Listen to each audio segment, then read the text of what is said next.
ಮಾಧ್ಯಮದ ಎಲ್ಲ ಸ್ನೇಹಿತರೆ, ಈಗಾಗಲೇ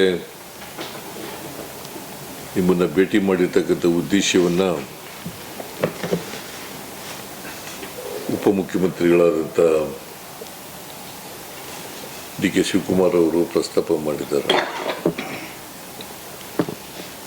ನಾವು ಸೆಪ್ಟೆಂಬರ್ 22ರಿಂದ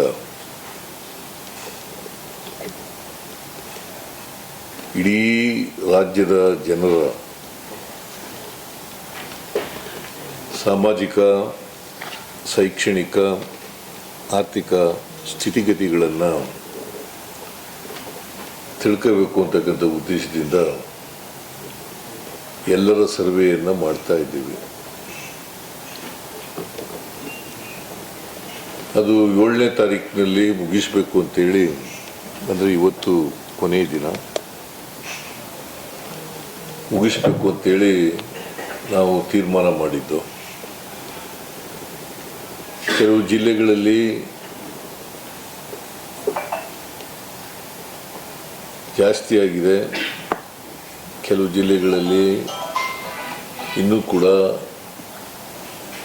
ಈ ಸರ್ವೆ ಕೆಲಸ ಪೂರ್ಣ ಆಗಿಲ್ಲ. ಉದಾಹರಣೆಗೆ ಕೊಪ್ಪಳ ಜಿಲ್ಲೆಯಲ್ಲಿ 97% ಆಗಿದೆ. ಆದರೆ ದಕ್ಷಿಣ ಕನ್ನಡ, ಉಡುಪಿನಲ್ಲಿ 63-60% ಆಗಿದೆ. ಸೊ ಇಡೀ ರಾಜ್ಯದಲ್ಲಿ ನಮ್ಮ ನಿರೀಕ್ಷೆ ಏನಿತ್ತು ಆ ರೀತಿಯಾಗಿ ಸರ್ವೆ ಕಾರ್ಯ ಆಗಿಲ್ಲ ಅಂಥೇಳಿ ಇವತ್ತು ಬಹುಶಃ ಸಾಯಂಕಾಲದೊತ್ತಿಗೆ ಅಂತಿಮವಾಗಿ ಎಷ್ಟು % ಆಗ್ತದೆ ಅಂತಕ್ಕಂಥದ್ದು ಗೊತ್ತಾಗ್ತದೆ. ಇವತ್ತೇ ಕೊನೆಯ ದಿನ. ಆದರೆ ನಮಗಿರ್ತಕ್ಕಂಥ ಮಾಹಿತಿ ಪ್ರಕಾರ ಎಲ್ಲ ಜಿಲ್ಲೆಗಳಲ್ಲೂ ಕೂಡ ಸಂಪೂರ್ಣ ಸರ್ವೆ ಆಗಲ್ಲ. ಅದಕ್ಕೋಸ್ಕರ ನಿನ್ನೆ ಎಜುಕೇಷನ್ ಡಿಪಾರ್ಟ್ಮೆಂಟ್ನವರು ಒಂದು ಆದೇಶವನ್ನು ಮಾಡಿದ್ದಾರೆ. ಅದು ಶಾಶ್ವತ ಹಿಂದುಳಿದ ಆಯೋಗದವ್ರ ಜೊತೆಯಲ್ಲಿ ಚರ್ಚೆ ಮಾಡಿ ಆದೇಶ ಆಗಿರ್ತಕ್ಕಂಥದ್ದು. ಈ ಸರ್ವೆ ಮಾಡ್ತಾ ಇರತಕ್ಕಂಥದ್ದು ಶಾಶ್ವತ ಹಿಂದುಳಿದ ಆಯೋಗದವರು. ನಾವು ಸರ್ಕಾರ ಅವರಿಗೆ ಸಹಾಯವನ್ನು, ಅವರು ಕೇಳಿದಂಥ ಹಣಕಾಸಿನ ಸಹಾಯವನ್ನು ಮಾಡ್ತಾ ಇದ್ದೀವಿ. ಟೀಚರ್ಗಳನ್ನು ಕೊಡ್ತಕ್ಕಂಥದ್ದು, ಬೇರೆ ಸಿಬ್ಬಂದಿಯನ್ನು ಕೊಡ್ತಕ್ಕಂಥ ಕೆಲಸ ಮಾಡ್ತಾಯಿದ್ದೀವಿ. ಟೀಚರ್ಸ್ಗಳು ಸುಮಾರು 1,20,000 ಜನ ಭಾಗವಹಿಸಿದ್ದಾರೆ. ಇದರಲ್ಲಿ 1,20,000 ಜನ ಭಾಗವಹಿಸಿದ್ದಾರೆ. ಬೇರೆಯವರು ಸುಮಾರು 40,000 ಜನ ಭಾಗವಹಿಸಿದ್ದಾರೆ. ಅಂದರೆ 1,60,000 ಜನ ಒಟ್ಟಾರೆಯಾಗಿ ಭಾಗವಹಿಸಿದ್ದಾರೆ ಈ ಸರ್ವೆ ಕಾರ್ಯದಲ್ಲಿ. ಅದಕ್ಕೆ ಇನ್ನು ಉಳಿದಿರೋದನ್ನು ಏನು ಮಾಡಬೇಕು ಅನ್ನೋದ್ರ ಬಗ್ಗೆ ಇವತ್ತು ಚರ್ಚೆ ಆಯಿತು. ಮಧು ಬಂಗಾರಪ್ಪನ ಜೊತೆಲಿ ಚರ್ಚೆ ಆಯಿತು, ರಶ್ಮಿ ಜೊತೆಲೂ ಚರ್ಚೆ ಆಯಿತು, ಮತ್ತು ಕಮಿಷನರ್ ಜೊತೆ ಚರ್ಚೆ ಆಯಿತು. ಜೊತೆಗೆ ಒಂದು ಮನವಿಯನ್ನು ಟೀಚರ್ಸ್ ಅಸೋಸಿಯೇಷನ್ನವರು ಮತ್ತು ನಮ್ಮ ಪುಟ್ಟಣ್ಣ MLC ಅವರು ಕೂಡ ಒಂದು ಮನವಿಯನ್ನು ಕೊಟ್ಟಿದ್ದಾರೆ. ನಾವು ಈ ಪೂರ್ಣ ಕೆಲಸ ಆಗಬೇಕಾದ್ರೆ ಇನ್ನೊಂದು ಸ್ವಲ್ಪ ದಿನ ಅವಕಾಶ ಕೊಡಬೇಕು ಅಂತಕ್ಕಂಥ ಮಾತನ್ನು ಹೇಳಿದ್ದಾರೆ. ಕನಿಷ್ಠ 10 ದಿನಗಳ ಅವಕಾಶ ಕೊಡಬೇಕು ಹೆಚ್ಚುವರಿಯಾಗಿ ಅಂತಕ್ಕಂಥ ಮಾತುಗಳನ್ನು ಹೇಳಿದ್ದಾರೆ. ಇದು ಟೀಚರ್ಸ್ ಅಸೋಸಿಯೇಷನ್ನವರು ಕೊಟ್ಟಿರ್ತಕ್ಕಂಥ ಮನವಿ.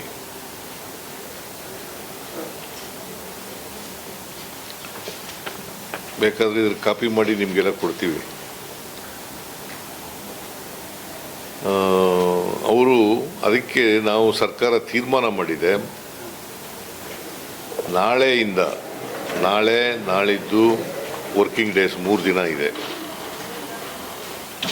8, 9, 10 3 ದಿನ ಇದೆ.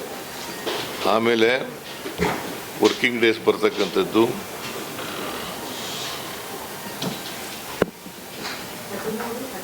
13, 14, 15, 16, 17, 18. 13, 14,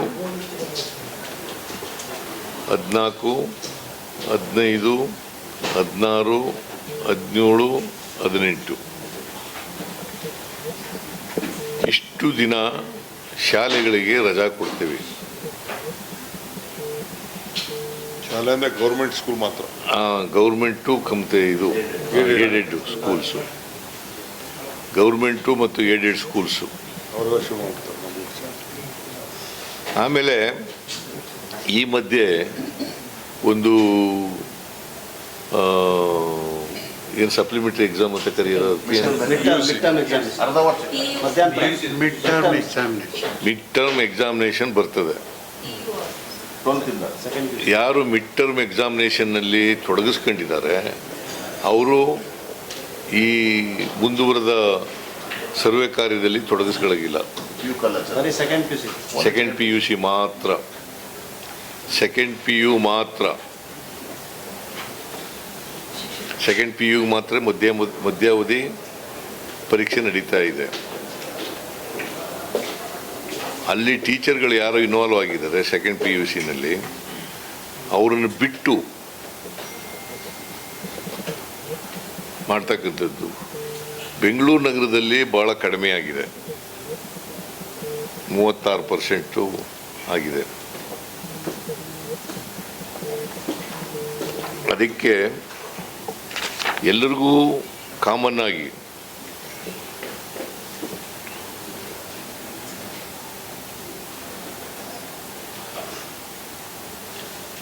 ಈ ರಜಾ ಅಪ್ಲೈ ಆಗ್ತದೆ. ಬೆಂಗಳೂರು ನಗರದಲ್ಲಿ 6,700 ಜನ ಟೀಚರ್ಸ್ಗಳು ಸರ್ವೆ ಕಾರ್ಯದಲ್ಲಿ ಭಾಗವಹಿಸ್ತಾ ಇದ್ದಾರೆ. 6,700 ಜನ ಟೀಚರ್ಸು ಮತ್ತು 21,000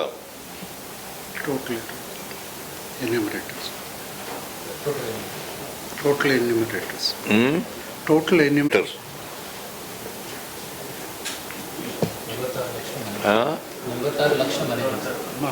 ಲಕ್ಷ ಮನೆಗಳು.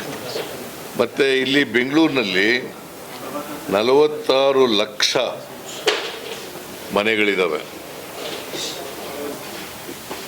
46 ಲಕ್ಷ ಮನೆಗಳಿದ್ದಾವೆ. ಅದಕ್ಕೆ ಒಂದು ದಿನಕ್ಕೆ ನಾವು ಕನಿಷ್ಠ 10 ಮನೆಗಳನ್ನು ಮಾಡಬೇಕು ಅಂತ ಹೇಳಿದ್ದು.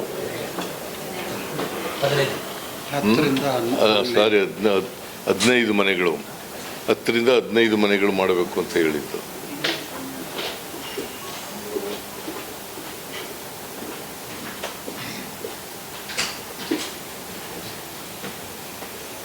ಬೆಂಗಳೂರಿನಲ್ಲಿ ಮುಗಿಸ್ಬೇಕಾದ್ರೆ ನಾನು ಎಲ್ಲರ ಜೊತೆಲೂ ಮಾತಾಡಿದ್ದೀನಿ, ಕಮಿಷನರ್ಗಳ ಜೊತೆ, ಮುಖ್ಯ ಕಮಿಷನರ್ ಜೊತೆ, ಆಮೇಲೆ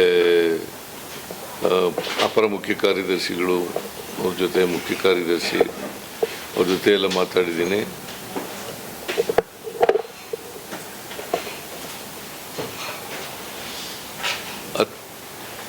ಬಿಫೋರ್ ದಿ ದೀಪಾವಳಿ ಅಂದರೆ ನರಕ ಚತುರ್ದಶಿಗಿಂತ ಮುಂಚಿತವಾಗಿ ಮುಗಿಸ್ತೀವಿ ಅಂತ ಒಪ್ಕೊಂಡಿದ್ದಾರೆ.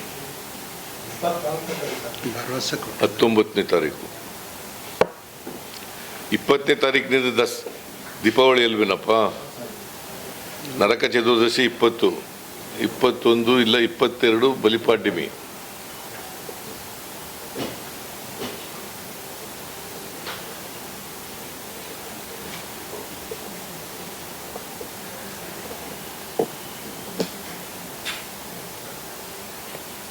ಸೊ 8 ವರ್ಕಿಂಗ್ ಡೇಸು ರಜಾ, ಸರ್ಕಾರ ರಜಾ ಕೊಡ್ತಕ್ಕಂಥದ್ದು 8 ವರ್ಕಿಂಗ್ ಡೇಸ್. ಉಳಿದವು ಗೌರ್ಮೆಂಟ್ ಹಾಲಿಡೇ ಬರ್ತವೆ. ಒಟ್ಟಾರೆಯಾಗಿ 12 ದಿನನ ಹೌದು ಸರ್. 12 ದಿನ ಸಿಗ್ತದೆ. ಈ 12 ದಿನಗಳಲ್ಲಿ ಸಂಪೂರ್ಣ ಸರ್ವೆ ಕಾರ್ಯ ಮುಗಿಸಬೇಕು ಅಂತಕ್ಕಂಥ ಸ್ಪಷ್ಟವಾದಂಥ ಸೂಚನೆಯನ್ನು ಕೊಟ್ಟಿದ್ದೀವಿ.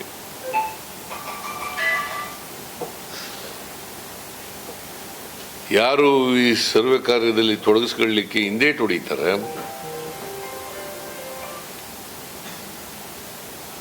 ಉದ್ದೇಶಪೂರ್ವಕವಾಗಿ ಒಪ್ಪಲ್ಲ, ಅಂಥವ್ರ ಮೇಲೆ ಸರ್ಕಾರ ಶಿಸ್ತಿನ ಕ್ರಮ ತಗೊಳ್ತದೆ.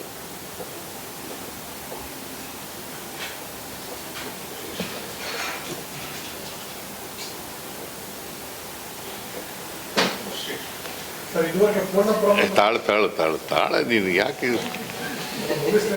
ಮೊದಲೇ ಪ್ರಶ್ನೆ ಕೇಳ್ಬಿಡ್ಬೇಕು ಅಂತ ಇದೆಯಾ? ಅವರು ಭರವಸೆ ಕೊಟ್ಟಿದ್ದಾರೆ. ಅವರು ಕೂಡ ಟೀಚರ್ಸ್ಗಳು ಕೂಡ ಭರವಸೆ ಕೊಟ್ಟಿದ್ದಾರೆ.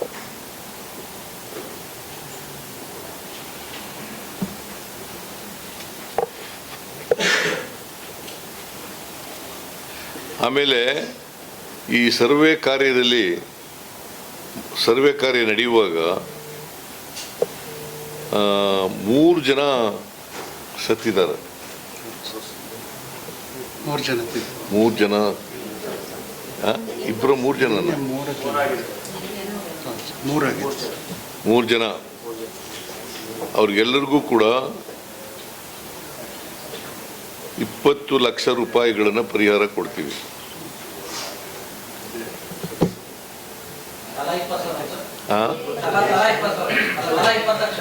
20 ಲಕ್ಷ.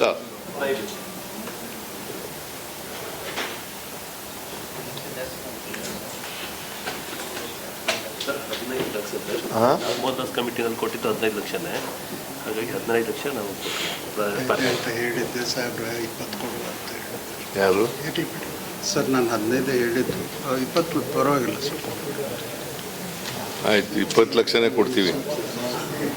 15 ನಾಗಮೋಹನ್ ದಾಸ್ ಇದರಲ್ಲಿ ಸರ್ವೆ ಮಾಡುವಾಗ ಒಳ ಮೀಸಲಾತಿ ಬಗ್ಗೆ 15 ಲಕ್ಷ ಕೊಟ್ಟಿದ್ದಾರೆ. ಅವರು 15 ಲಕ್ಷ ಕೊಡ್ತೀವಿ, ನಾವು 20 ಲಕ್ಷನೇ ಕೊಡ್ತೀವಿ. ಪಾಪ ನಿನ್ನೆ ಮರಣ ಆಗಿದಾರಲ್ಲ, 15 ಮಾಡಿರೋದು ಸರ್. 20 ಕೊಡಬೇಕು ಅಂತಂದು ಕೋವಿಡಲ್ಲಿ 30 ಲಕ್ಷ ಕೊಟ್ಟಿದ್ದಾರೆ. ಇಲ್ಲಿ ತಾಳಪ್ಪ, ನೀನು ಇನ್ನೂ ಜಾಸ್ತಿನೇ ಕೇಳ್ತಾ ಇದ್ದೆ. ಅದಕ್ಕೆ ಮಧ್ಯದಲ್ಲಿ 20 ಲಕ್ಷ ಕೊಡೋಣ ಅಂತ ಹೇಳಿದೆ. ನಾವು ಹೇಳಿದ್ದು 15 ಸಾಹೇಬ್ರು 20. ಆಮೇಲೆ ಟೀಚರ್ಗಳಿಗೆ ಮತ್ತೆ ಇತರೆ ಅಧಿಕಾರಿಗಳಿಗೆ ಗೌರವಧನ ಕೊಡ್ತೀವಿ. 20,000 ರೂಪಾಯಿ ಗೌರವಧನ ಕೊಡ್ತೀವಿ.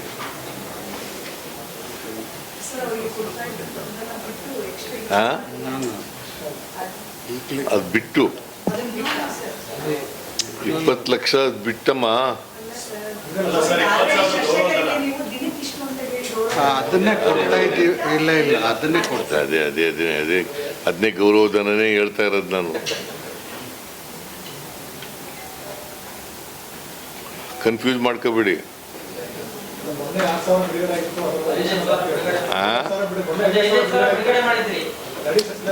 ನೋಡಪ್ಪ,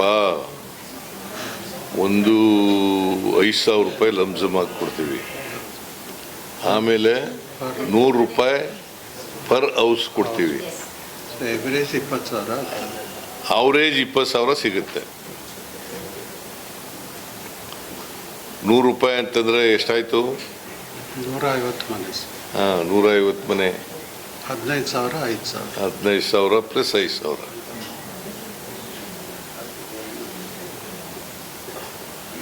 So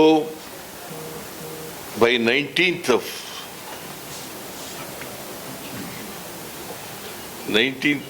ಒಳಗಡೆ ಸರ್ವೆ ಕಾರ್ಯ ಪೂರ್ಣ ಆಗ್ತದೆ.